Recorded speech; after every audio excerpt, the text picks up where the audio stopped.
اس سلسلہ مجددین کی پہلی کڑی ہے حضرت عمر بن عبدالعزیز رحمت اللہ علیہ، جنہیں ہمارے ہاں 5واں خلیفہ راشد بھی کہا جاتا ہے۔ ولادت سن 61 ہجری کی ہے، انتقال ٹھیک 40 برس کی عمر میں 101 ہجری میں ہو گیا۔ خلافت صرف 2 سال حضرت ابوبکر کی طرح، سن 99 ہجری سے 101 ہجری۔ خود یہ مروان بن حکم کے پوتے تھے۔ بنو امیہ کے جو خلفاء ہیں ان کی 2 شاخیں ہیں، امیہ کے 2 بیٹوں سے جو شاخیں چلی ہیں، ایک حرب سے چلی ہے، اس میں ابو سفیان تھے لیکن وہ خلیفہ نہیں تھے، لیکن امیر معاویہ، پھر یزید کا بیٹا تھا معاویہ ثانی۔ دوسری شاخ جو تھی وہ مروان ابن حکم سے چلی ہے، اور اس میں ہے اصل میں جو 10 خلفاء آئے ہیں بنو امیہ کے۔ یہ مروان بن حکم کے پوتے تھے، لیکن ان کی والدہ حضرت عمر کی پوتی تھی۔ یہ جو امتزاج ہوا ہے، یہ جو حضرت عمر فاروق رضی اللہ تعالیٰ عنہ کا خون ان کی رگوں میں پہنچا ہے، اور وہ بڑا مشہور واقعہ ہے، دلچسپ واقعہ ہے کہ حضرت عمر ایک روز اپنی رات کی گشت پر تھے، جو آپ خبر گیری کے لیے رات کو سفر کرتے تھے شہر کے اندر، تو آپ نے دیکھا small hours of the morning, صبح کا فجر سے کچھ وقت پہلے وقت ہوگا، ایک گھر میں سے آواز آ رہی ہے ماں بیٹی کی گفتگو کی۔ ماں نے کہا بیٹی بکریوں کا دودھ نکال لیا، دہو لیا؟ کہ ہاں امی۔ اچھا اس میں کچھ پانی ملا دو۔ میں نے کہا امی آپ نے سنا نہیں، خلیفہ نے منادی کرائی تھی کہ دودھ میں پانی ملانا غلط ہے، ہرگز کوئی پانی نہ ملایا جائے۔ ماں نے کہا کہ بیٹی خلیفہ یہاں کوئی موجود ہے، کوئی دیکھ رہا ہے، پانی ملا دو۔ بیٹے نے کہا کہ امی خلیفہ نہیں ہے، اللہ تو موجود ہے، اللہ تو دیکھ رہا ہے۔ حضرت عمر نے وہ بات سن لی، اس گھر کو آپ نے تاک لیا اور جا کے اپنے بیٹے عاصم سے کہا کہ وہاں رشتہ کر لو۔ وہ ہے لڑکی پھر جس کے نسل سے یہ حضرت عمر بن عبدالعزیز یہ پیدا ہوئی۔ تو یہ در حقیقت پوتی ہے حضرت عمر فاروق کی، ان کی والدہ ام عاصم، اور یہ خود پوتے تھے مروان بن حکم کے۔ اور جو 8واں خلیفہ تھا بنو امیہ کا سلیمان، اس کی وصیت کے مطابق یہ خلافت ان کو ملی تھی۔ اب آپ ذرا یہ سوچئے، جائزہ جو ہمیں آج لینا ہے، اس وقت تک دین کے اوپر کون سے گرد و غبار آئے تھے کہ جن کو حضرت عمر بن عبدالعزیز نے صاف کیا؟ ابھی 100 برس بھی نہیں ہوئے حضور کے انتقال کو، ابھی کہ یہ 90 برس ہو گئے ہوں گے یا 80-85 برس ہو گئے۔ عقائد میں کوئی ٹیڑھ نہیں آیا، ابھی کوئی یونان کا فلسفہ نہیں آیا، ابھی کہیں کوئی منطق نہیں آئی، کچھ نہیں آئی۔ عقائد سیدھے سادہ جو عربوں کے تھے وہ ہے۔ اعمال میں بھی کوئی تبدیلی نہیں آئی، مسلمانوں کے اعمال اخلاق تقریباً وہی ہے۔ کچھ کمی ہو گئی، کچھ دنیا کی طرف زیادہ رغبت ہو گئی ہوگی، مال اور دولت دنیا سے زیادہ دلچسپی ہو گئی ہوگی، بس۔ لیکن دینی اعتبار سے کوئی فساد، کوئی خرابی کوئی نہیں تھی۔ خرابی کہاں آئی تھی؟ نظام حکومت میں خرابی آئی تھی۔ اسلامی نظام حکومت میں، اسلامی خلافت کے نظام میں کیا چیزیں ہوتی ہیں؟ نمبر 1 اللہ کی حاکمیت، کتاب و سنت کی بالادستی، ٹھیک، یہ تو یقیناً جیسے تھی ویسے ہی اب بھی تھی، لوگوں کی انفرادی زندگیوں میں اب بھی تھی۔ اور یہ کہ کم سے کم نظری طور پر حکومت کی سطح پر بھی یہ حکومت اللہ کی اور کتاب و سنت کی ٹوٹل بالادستی، اس کو تسلیم کیا جاتا تھا۔ فرق کہاں آیا؟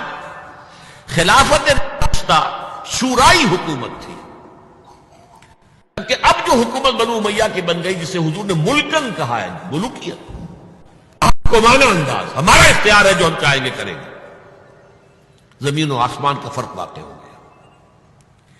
وہاں خلیفہ کا انتخاب ہوتا تھا مشورے سے، امرہم شورا بینہم، عن مشورۃ المسلمین۔ یہاں اب خلافت ہو گئی قبائلی، بنو امیہ، بنو عباس، اور موروثی ہو گئی، باپ کے بعد بیٹا، بیٹے کے بعد پوتا۔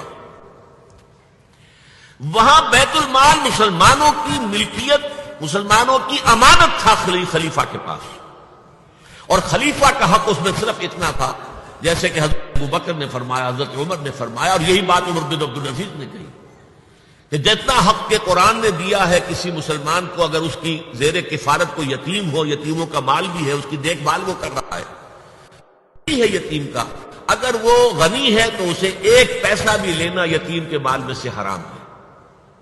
لیکن اگر وہ خود محتاج ہے تو وہ ضرورت کے مطابق اس سے لے سکتا ہے. جتنا کچھ بھی ایک یتیم کا ولی یتیم کے مال میں سے لے سکتا ہے، اس سے زیادہ خلیفہ کے لیے بیت المال جائز نہیں ہے. یہ معاملہ تھا ابو بکر صدیق کا، عمر فاروق کا، عثمان غنی کا، علی مرتضیٰ کا رضی اللہ تعالی عنہ اجمعین. لیکن اب آ کر دور بنو امیہ میں یہ جو خزانہ تھا یہ ذاتی ملکیت بن گیا، جس کی بنا پر عیش و عشرت بھی ہوئی، اور داد و دہش جس کو چاہا جو چاہا دے دیا، جس کو چاہا اشرفیاں بخش دی، جس کو چاہا جو ہے نواز دیا. انہوں نے تین ہی کام کیے. نمبر ایک، ان کو خلافت ملی تھی اصل میں سلیمان جو ان سے پہلے خلیفہ تھے ان کی وصیت کی بنیاد پر، لیکن یہ احتیاط کر لی گئی تھی کہ اگر کہیں یہ وصیت پہلے لوگوں کے علم میں آ گئی تو شاید لوگ بغاوت کریں اور حضرت عمر بن عبدالعزیز کو گوارا نہ کریں. لیکن یہ کہ انہوں نے یہ کیا جو اس وقت کے ذمہ دار لوگ تھے کہ پہلے وصیت پر بیعت لے دی گئی کہ یہ وصیت ہم تسلیم کریں گے. ابھی سلیمان کے انتقال کی خبر بھی نہیں دی گئی، اسے بھی چھپا کر رکھا ہوا تھا.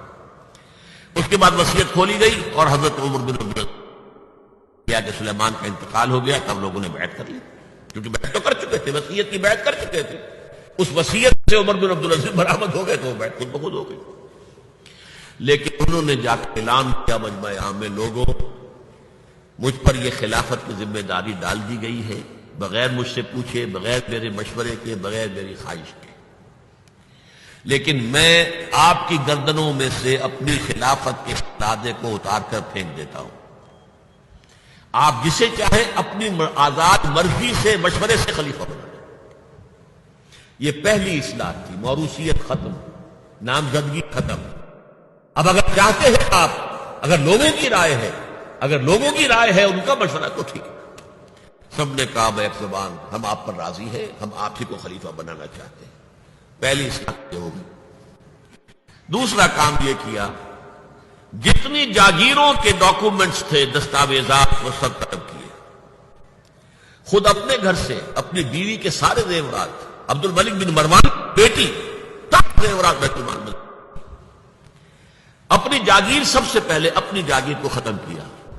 زمانے میں شریڈر تو تھے نہیں، مشین تو تھی نہیں. مسجد میں بیٹھے ہوئے تھے حضرت عمر بن عبدالعزیز اور وہ ایک ایک وصی کاٹایا جاتا تھا اور وہ قینچی سے کاٹ کاٹ کے پھینک رہے تھے. بڑا طوفان مچ گیا بنو امیہ کے لوگوں کے اندر. کیا ہو رہا ہے؟ ایک وفد بھی آئے کہ دیکھیے آپ اپنے سے پہلے لوگ جو کچھ انہوں نے کیا تھا، آپ اب جو چاہیں آپ کریں، پہلے جن لوگوں نے جو کیا ہے اس کی نفی تو نہ کیجیے. حضرت عمر بن عبدالعزیز پوچھتے ہیں دیکھو اگر تمہارے پاس ایک فرمان ہو امیر معاویہ کا اور ایک ہو ان کے بعد کسی پانچویں پشت کے اندر آنے والے کا، تو کس فرمان کو زیادہ اہمیت ہوگی؟ امیر معاویہ کے فرمان کی زیادہ اہمیت ہوگی. تو فرمایا پھر میرے پاس فرمان جو ہے وہ امیر معاویہ سے بھی بہت پہلے کا ہے. میرے پاس اللہ کی کتاب ہے، قرآن ہے، میں اس کی منہ سے طے کر رہا ہوں. لہذا ہو جائے کموٹ میں، کوئی ناراض ہوتا تو ہو. ساری جاگیریں ختم کر دی. نمبر 3 واقعہ یہ ہے کہ خود اپنی زندگی میں جو اسرت اور جو تنگ دستی اور جو سادگی اختیار کی ہے، میں سمجھتا ہوں غالباً اس میں وہ حضرت ابو بکر حضرت عمر کو بھی مات دے گئے ہیں رضی اللہ تعالیٰ. حالانکہ بڑے ہی ایک تو حسین جمیل انسان تھے، خوش شکل، خوش لباس، شہزادے تھے، گورنر بھی رہے تھے. پھر ان کے والد جو ہے طویل اور مصر کے گورنر تھے، وہاں پرورش ہوئی تھی گورنر کے بیٹے کی حیثیت سے. اعلیٰ لباس پہنتے تھے، خوشبو کے اندر اس طریقے سے بسا ہوا کہ جہاں سے گزر گئے ہیں پورا راستہ معطر ہو جاتا تھا. لیکن اب اچانک جو آیا ہے، جیسے بیعت ہوئی ہے خلافت کی، ان کی اہلیہ کہتی ہیں، حضرت فاطمہ ان کا نام تھا، کہ آ کر بیٹھ کر اور مسلے پر رونا شروع کر دیا. میں نے پوچھا کیوں، کیا ہوا؟ یہ جو بوجھ مجھ پر آن پڑا، یہ ذمہ داری. رونا شروع کیا. اور اس کے بعد واقعہ یہ ہے کہ انہوں نے ذاتی زندگی میں کپڑا صرف ایک جوڑا، 2 بھی نہیں، جمعے کے لیے بھی اس کے دھوپ سوکھنے کے لیے انتظار کرنا پڑتا تھا، تب جا کر پہن کے اس کو جمعے میں جاتے تھے. ایک دفعہ آئے ہیں بچیوں سے گفتگو کر رہے تھے تو بچیوں کو دیکھا، عجیب حال ہے کہ وہ جو بھی بات کرتی ہیں پھر اپنے منہ پر ہاتھ بھی رکھتی. پوچھا کیا سبب ہے؟ کہنے لگی آج ہم نے صرف پیاز سے روٹی کھائی ہے، ہمارے منہ سے بدبو آ رہی ہوگی، ہم نہیں چاہتے کہ آپ کو اس بدبو سے تکلیف پہنچے۔ حضرت عمر رونے لگے، لیکن کہا انہوں نے کہ میری بیٹیوں، کیا تم یہ پسند کرو گی کہ تمہیں دنیا کی نعمتیں ملے اور عیش ہو اور تمہارا باپ جہنم میں جائے؟ ان بچیوں نے بھی رونا شروع کر دیا۔ سارے زیورات ختم، اپنی جاگیر ختم۔ وہ آپ کو پتہ ہی ہوں گے کہ اگر چراغ بھی ہے رات کو، سرکاری کام کر رہے ہیں تو وہ جو بیت المال کے تیل سے جو جلنے والا چراغ ہے وہ روشن ہے۔ خادم نے آ کر کو گھریلو بات کرنی چاہیے تو چراغ گل کر دو پھر بات کرو۔ ذاتی بات ہو رہی ہو تو سرکاری جو تیل کا چراغ ہے وہ نہیں جلے گا۔ میں یہ سمجھتا ہوں، میں علی وجہ البصیرت کہہ رہا ہوں کہ میرے نزدیک تو اس قدر شاید باریک بینی کی باتیں جو ہے میرے علم میں نہیں ہے کہ حضرت ابو بکر اور حضرت عمر، اور پھر یہ کہ وہاں کوئی ایسا کنٹراسٹ کنٹراسٹ نہیں تھا، اس لیے کہ حضور کے ساتھ جد و جہد کرتے ہوئے ان کی زندگیوں میں پہلے بھی فقر اور ساری فقر کی کیفیات تھی۔ یہاں تو اچانک ہوا ہے کہ اس سے پہلے ایک بہت خوش باش خوش شکل، بہت ہی ہر طرح کے ناز و نعم کے اندر پلا ہوا انسان شہزادہ اچانک آیا ہے تو زندگی کے اندر انقلاب آ گیا۔ یہ ہے خلیفہ اول، خلیفہ خامس ان کو کہا جاتا ہے، خلافت راشدہ میں شامل کیا جاتا ہے، اور یہ ہے سلسلہ تجدید خلافت کی پہلی کڑی، اور اس کو ہم کہیں گے تجدید کامل تھی، کیونکہ ابھی خرابی آئی ہی صرف نظام حکومت میں تھی، اسی کو آپ نے درست کر دیا۔ یہ دوسری بات ہے کہ یہ بہت شارٹ لیوڈ رہی ہے، آگے نہیں چلی ہے، ان کو زہر دے دیا گیا، اس لیے کہ یہ بات زیادہ قابل برداشت نہیں تھی بنو امیہ کے پورے خاندان کے لیے، قبیلے کے لیے۔ انہیں گمان غالب یہی ہے کہ زہر دے کر جو ہے انہیں شہید کیا گیا، لیکن بہرحال یہ پہلی کڑی ہے عمر بن عبد العزیز رحمۃ اللہ علیہ۔